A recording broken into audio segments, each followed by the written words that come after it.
My family disowned me right after Dad's funeral. They never checked whose name was on the deed. I was the one who moved home when Dad got sick. 14 months of chemo appointments, hospice nurses, and 3 a.m. calls while my younger brother Tyler visited on weekends and posted pictures captioned, "Family is everything." My mother, Carol, called him her rock. I was just the one who was there.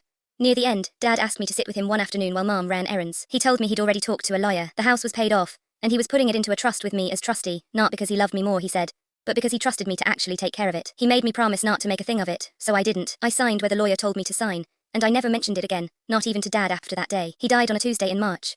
At the funeral, Tyler gave a eulogy about being Dad's best friend. Mom cried into his shoulder the whole time. Nobody mentioned the hospice bed that had been in my living room for 4 months. 2 weeks later, Mom sat me down and told me Tyler and his fiancée Ashley were expecting, and they needed a real house to raise a baby in. She said I'd always been independent, and maybe it was time I found my own place, since I didn't have kids to think about. She stopped returning my calls after that. Tyler told our aunts I'd abandoned the family during Dad's illness, which was funny, since I was the only one who hadn't. I didn't correct any of it. I packed my things, found an apartment across town, and kept quietly paying the homeowner's insurance on a house that, legally, was never Carol's to give away. 6 months later my phone rang.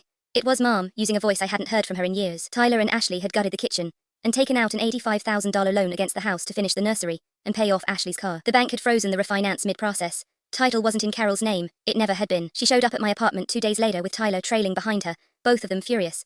Both of them certain I tricked a dying man into signing something he didn't understand. I let them talk. When they finished, I got the folder the lawyer had given me, the one I'd kept in a drawer for a year and a half, and I set it on the table. Dad's letter was on top, dated, signed, notarized, explaining exactly why he'd done it and asking that it not be used to punish anyone. I told them I never had used it. I'd paid the insurance out of my own pocket every month since he died, so the house wouldn't lapse into nothing while they lived in it. Tyler didn't say much after that. Mom read the letter twice. I told them the trust wasn't going anywhere, and I wasn't taking the house from anyone. But the loan, the renovations, any decision about that property from now on went through me first, exactly the way Dad set it up. Ashley cried. Tyler asked quietly if I was doing this to get back at them.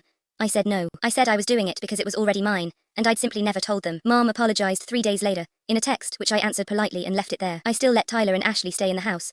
I still pay for exactly nothing beyond what's mine to pay. Every so often Mom mentions the funeral, how hard that season was for all of us. I never remind her who was actually in the room. I didn't have to.